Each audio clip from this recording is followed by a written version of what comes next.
When someone tells you you're so quiet in the middle of a noisy crowd, it lands like a diagnosis. You pause for a moment, you consider your options, then you just smile. Maybe a slight shrug and you go back to what you were doing, observing.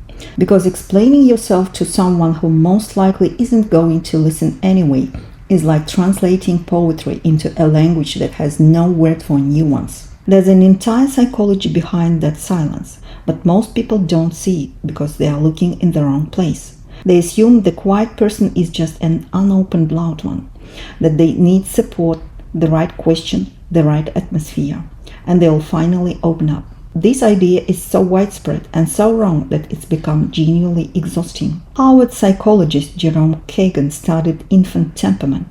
He identified a group he called high reactive. These were children who responded more intensely to everything new, an unfamiliar face, a sound, a change in environment. Their nervous systems were literally doing more work with the same incoming data as other children. They weren't broken, they were calibrated to a higher resolution. When Kagan followed these children into adulthood, a significant portion of them had become quiet, inward people. Not because something went wrong, but because the world, sensorily, emotionally, had become louder for them than for everyone else. And when you are perceiving a room at that frequency, silence isn't emptiness. It's how you keep from drowning. You watch someone standing in the corner at a party barely speaking. It looks like they are bored or shut down, but inside they are processing everything. Intonations, pauses, the contradictions between what's being said and how it's being said. They are not outside the event. They're just experiencing it at a different density. And here's what nobody sees. Quiet people have a parallel conversation running in their heads at all times. A fully formed response, precise, sometimes funny. One takes shape in real time and goes unsaid. Because the moment passed. Someone else already said something obvious and got the laugh. And you are left sitting there holding this unexploded thought and it just stays with you. Sometimes it becomes a text to one person at 11 at night.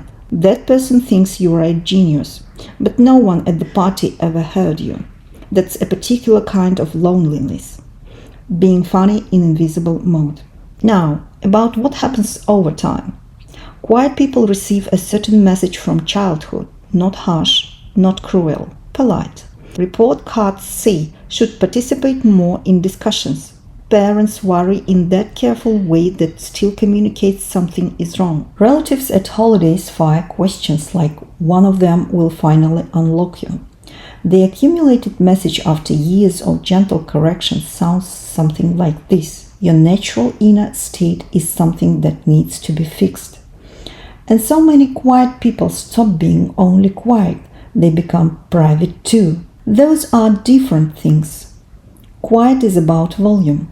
Private is what happens after enough people treated your thoughts as a curiosity rather than a conversation. A boundary no one consciously built. It just grows like a callus. What almost nobody notices, quiet people are usually the most attentive people in the room. Not the ones nodding along while composing their next sentence inside. The ones who actually listen. They remember what you said 20 minutes ago. They notice when your voice shifts slightly. They catch the moment you glossed over something quickly, which usually means it mattered. In meetings, this is especially visible. While someone is saying something that could have been an email, the quiet person has figured that out within 40 seconds, identified the actual decision that needs to be made, and is now watching 3 other people talk around it in circles. They probably won't say anything. The room wasn't asking. The paradox is that these are the people most often described as distant and hard to reach. Worth pausing on this when a quiet person finally decides to speak. When something crosses that internal threshold between "I'll keep this to myself" and "this needs to be said," their words land differently. Not always, but often enough that people notice, because those words were already lived in before they came out. They know exactly what they mean before they say them. That precision even if the person wouldn't call it precision, is a rare quality that we've collectively decided to value. Getting genuinely close to a quiet person takes patience that most people don't come with naturally. In the early stages of any relationship, they feel the other person trying to understand them through conversation, and they watch the gap between what the other person sees and what's actually there. They want to close it, but they don't know how to share themselves without it feeling like too much, too fast. Some people never get let all the way in. Quiet people know this themselves. They count the ones who got through on one hand, and they hold on to them with something that could generously be called loyalty and more accurately called relief. There's one more thing: how quiet people experience their own inner weather. Grief, frustration, the occasional joy that catches them off guard and then lingers far longer than anyone would guess. Feelings don't get processed outward. They settle slowly inside, like sediment in water. The people around them often have no real idea what's happening inside, not because the quiet person is deliberately hiding it, but because the interior experience doesn't always translate into words, and at some point they stop trying to force it. This isn't shyness exactly, though shyness can live alongside it. It's a different relationship with language altogether, one where words carry weight, where saying something thoughtless feels almost physically uncomfortable, and the social pressure to fill silence just to keep everyone else from feeling awkward looks like something from another planet. Why would you say something if there's nothing to say? For one person, that question is obvious. For another, it sounds like a strange quirk.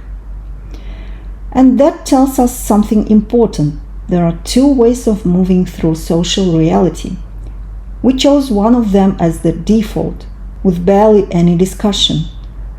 The loud one got to set the standard. The quiet one has been gently failing it ever since. Quiet people aren't waiting to become more talkative. They are not a project. Most of them are constantly doing something that looks like nothing from the outside.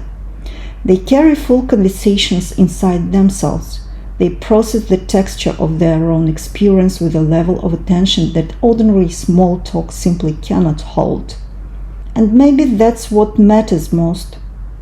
The next time you find yourself next to someone who isn't saying much, don't rush to fill that space. Don't make it a thing.